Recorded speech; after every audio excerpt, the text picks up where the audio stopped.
오늘의 주요한 뉴스 키워드로 알아보겠습니다. 오늘도 김대호 박사와 함께합니다. 박사님 안녕하세요. 네, 반갑습니다. 첫 번째 키워드부터 확인하시죠.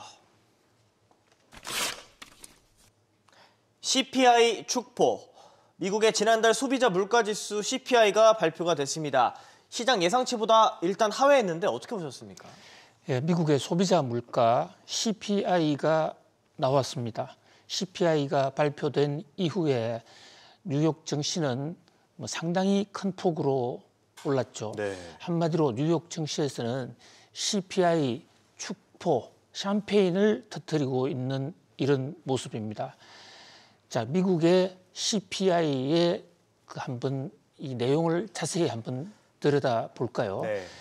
자, 9월 달에 비해서 10월 달에 헤드라인 CPI, 헤드라인이라는 것은 종합적인 모든 물가를 가중 평균한 것입니다. 거기에 전월 대비로 9월 달에는 0.4% 올랐는데 10월 달에는 0.0, 그러니까 한 푼도 오르지 않았어요. 네. 9월 달이나 10월 달 물가가 똑같아. 이 대목이 굉장히 충격을 준 것 같습니다. 좋은 면에서 충격이죠. 예. 자, 그다음에 이 전년 동기 대비는 3.7%, 지난해에 비해서는 3.7% 올랐던 게 9월 달이었는데 10월 달에 3.2%. 이 대목은 예상했던 폭과 똑같았어요. 전월 대비가 예상보다도 좀 더 낮았습니다. 전월 대비는 사실 0.1% 정도 오를 것으로 생각했는데 네. 0.0으로 안정이 된 것이죠. 자, 근원 CPI라는 것은 변동성이 높은 이 국제 유가라든지 가스 가격 등을 뺀 것인데요. 네. 거기서는 전월 대비로 0.3에서 10월 달에는 0.2로 올라갔지만 상승폭이 조금 감소했고요. 또 그런 CPI 전년 동기 대비 4.1에서 4.0%입니다. 어저께 저희들이 뉴욕 증시의 예상치 컨센서스를 말씀을 드린 적이 있는데요. 이 컨센서스보다는 대부분 조금 더 내려간 낮았죠. 겁니다. 예. 그렇다 보니까 이제 드디어 물가가 잡히는 것이 아닌가라는 어떤 이 뉴욕 증시의 안도의 분위기가 나오면서 뉴욕 증시가 상당히 많이 올랐어요. 자, 지금 썸머타임이 해제되면서 미국과 한국의 시차가 14시간으로 벌어졌습니다.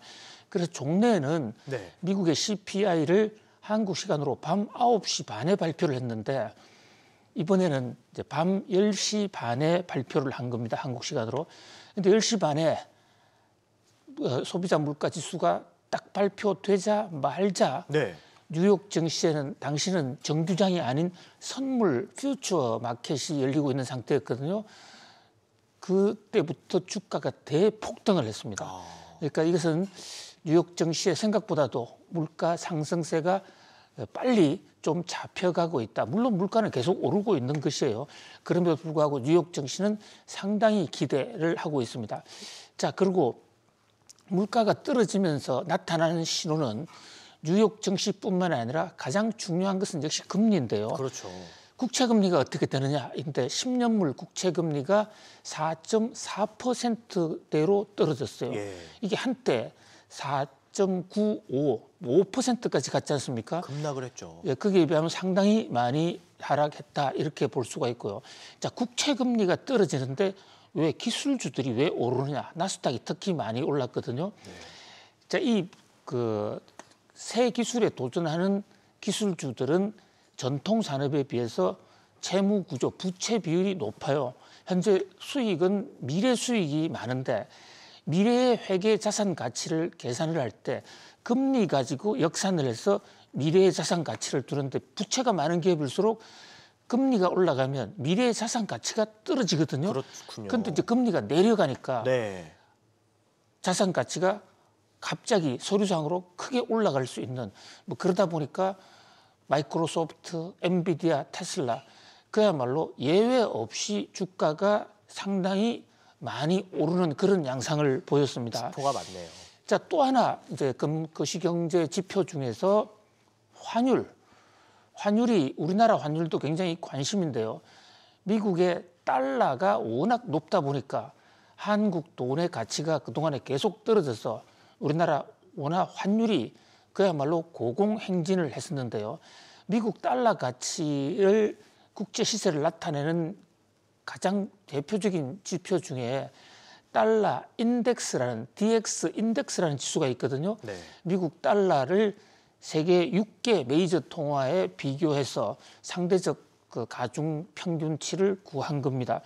이게 이제 104대로 떨어졌어요. 여기 한때 113까지 갔습니다. 그러니까 거의 10%가량 떨어진 것이죠. 그렇다면 뭐 상대적으로 우리나라 원화 가치가 좀 오를 수가 있습니다. 그렇다는 얘기는 환율이 더 떨어질 수가 있다. 뭐 이런 등등의 여러 가지 이 지표가 미국의 CPI 물가 지수가 예상보다 조금 더 낮게 나오는 바람에 전반적으로 환호하는 그런 분위기고요. 특히 또 바이든 대통령이 또 약방의 감초처럼 또 나타났어요. 또 발언을 했죠. 예, 바이든의 자화자찬. CPI 둔화된 것은 내 때문이다. 이제 미국 경제는 정말 좋아졌다 해서 내년 선거에 내를 찍으라. 이런 얘기인데 네. 미국의 여론조사상으로 보면 여전히 지금 물가가 높고 바이든 대통령의 경제정책 잘못하고 있다라는 이 여론조사 결과가 훨씬 높거든요. 부정 여론이 높아요. 예, 물론 CPI가 계속해서 둔화가 된다면 네. 바이든 대통령 인기도 내년에 가서 반전될 수도 있겠습니다만은 어쨌든 현재로서는 여러 가지 변수가 많습니다. 이 CPI 물가 10월달 물가 지수를 종합적으로 놓고 볼 때는 지난달 9월달보다는 하락했고 네. 또 예상보다는 하락했다. 자, 그런데 전체적으로 헤드라인 물가를 보면요. 3.2였지 않습니까? 3.2%. 네. 그런데 올 상반기에 7월 달에 이미 3.0까지 떨어졌었던 것이에요. 그렇습니다. 예, 그런 면에서 본다면 아직은 물가가 완전히 안정권에 들어갔다 보기는 어렵지만은 네. 그러나 일단 하반기 들어서 다시 오르던 물가가 일단 조금 진정됐다. 이렇게 종합평가할 수 있을 것 같습니다. 네, 잘 들었습니다. 이어서 다음 뉴스 키워드 보겠습니다. 매파의 경고. 이제 연방준비제도 파월 의장이 어떤 선택을 할지가 관건인데 매파의 경고는 계속 나오고 있어요. 예, 아주 흥미로운 현상인데요. 이 블라드 전 세인트루이스 연방은행 총재. 네. 자, 이분은 지금 더 이상 연방은행 총재직이 싫다. 그래서 대학으로 돌아가셨어요. 그래서 듀크 대학의 MBA 경영대학원 학장을 맡고 계신데 네. 이분이 언론 인터뷰를 해서 시장에서 지금 너무 환호하는데 아직 갈 길 멀었다. 너무 빨리 샴페인을 터뜨리지 말라 하고 아주 직격탄을 날렸습니다. 네.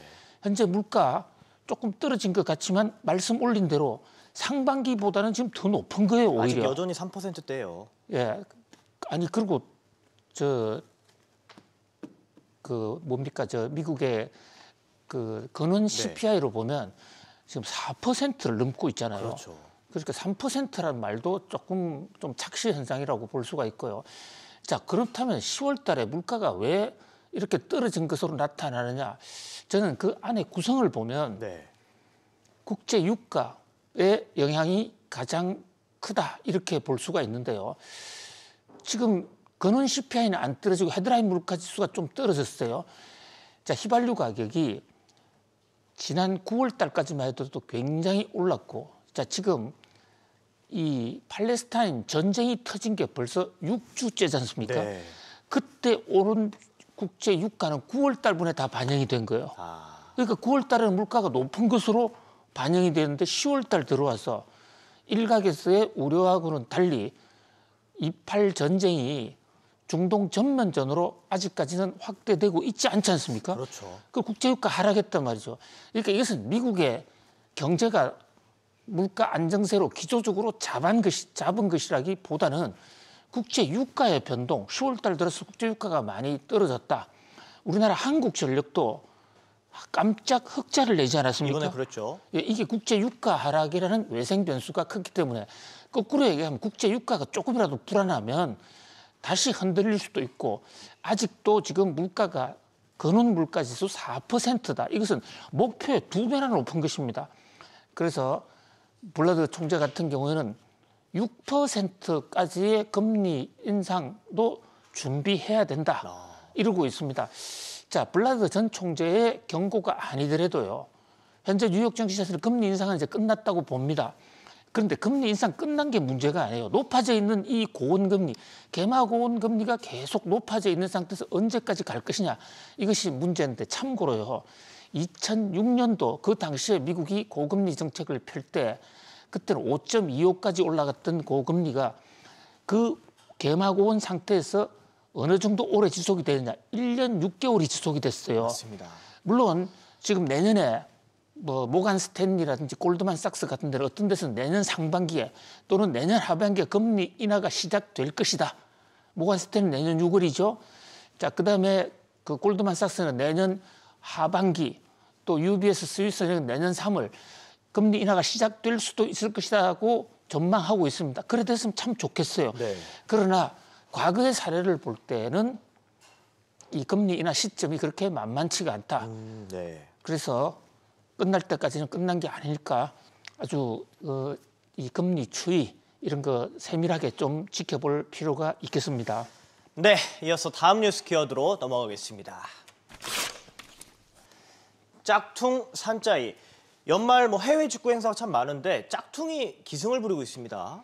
예, 해외 직구, 특히 중국산 이커머스를 통해서 해외 직구들을 많이 하고 있는데요. 관세청이 네. 이 해외 직구로 들어오는 상품 가격이 싸서 좋은데 그 안에 짝퉁이 너무 많다. 이 짝퉁이 무슨 말이에요? 뭐 가짜, 짜가 이렇게도 뭐 말을 하죠, 흔히. 그 제가 어원을 찾아보니까요. 네.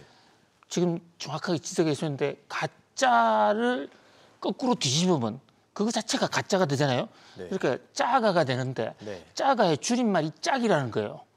거기다가 저 전미사로 네. 어떤 나쁜 무리들의 모임 이것을 퉁이라고 그럽니다.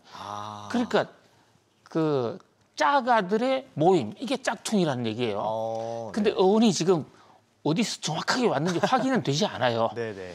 자, 근데 중국에는 확실히 어원이 있습니다. 뭔가요? 산채. 우리가 산채 비빔밥이라고 할 때 그 산채하고 한국말이 같은 건데요. 중국의 시진핑 국가주석이 제일 좋아하는 어릴 때 계속 그 들고 다니는 책, 본인 자서전에도 자기가 이 책 때문에 출세했다라고 얘기하는 책이 하나 있어요. 네, 뭔가요? 중국의 수호지입니다. 수호지가요, 송나라 말기에 관료들이 하도 쓰고 있으니까 의적들이 굉장히 많이 출몰을 했어요. 근데 중국 인민들이 의적들을 더 좋아했거든요. 근데 의적이 그 양자강 남쪽에 호수 지역에 가서 숨어 살았는데 거기 산채라는 집을 짓고 살았어요. 산채. 네. 그 중국말로 산짜입니다. 그런데 그 의적들이 연방 정부보다 중국 정부보다 더 훌륭한 일을 많이 한다. 그래서 중국 사람들 마음에서는 산짜이를 사실 좀 경외하고 존경하는 분위기가 있어요. 그 산짜이가 무슨 뜻이냐면 가짜 정부거든요. 예. 그 가짜 상품이 더 나을 수도 있다. 이런 중국 사람들의 마음이 좀 있어요. 그렇다고 중국 사람 전체가 그렇다는 건 아니고요. 그리고 또 가짜를 잘 만들어내기 위해서는 기술도 있어야 되니까 중국의 기술력 또 집념 이런 것들이 어우러져 있는데 문제는 지금 이 가짜를 만들어내게 되면 진품 만들어내서 지적 재산권을 갖고 있는 사람들에게 피해를 준단 말이죠. 브랜드 가치가 또 훼손되는 거잖아요. 그렇습니다. 그렇다 보니까 이것은 하나의 경제 사범이 돼 있어요. 예. 그런데 우리나라에서 이제 직구를 하는 데 있어서는 물건을 보지 않은 상태에서 가져오는 그 일단 컴퓨터상으로 온라인상으로 돈을 결제하는 거니까 나중에 보니까 짝퉁이다 이래 되는 것이거든요. 네. 그러니까 사람 빼고는 다 짝퉁이다 뭐 이런 얘기도 있어요. 예. 심지어 계란, 달걀을 짝퉁으로 만들어서 세계를 놀라게 한 적이 있습니다. 어마무시하죠. 계란을 짝퉁으로 만들 수도 있는데요. 저도 만들 수는 있다고 생각해요. 예. 물론 과학자들의 힘을 빌리면. 그런데 그것을 진짜 제품보다 더 싸게 만들었잖아요. 그것이 산짜이의 마술이거든요. 네. 아무튼 산짜이를 만들 수 있는 기술은 대단히 그 왕서방들이 훌륭하지만은 이것은 국제 물류를 혼란을 시킨다. 그런 면에서 좀 자제해 줄 필요가 있고요. 우리 직구족들도 짝퉁에 속지 않을 수 있도록 좀 대책이 필요하고 특히 세관 당국에서도 좀 과학적인 적발과 관리가 필요할 것으로 보입니다. 네, 정말 세밀한 단속도 기대해 보겠습니다. 다음 키워드 보시죠. 뿔 달린 바이든.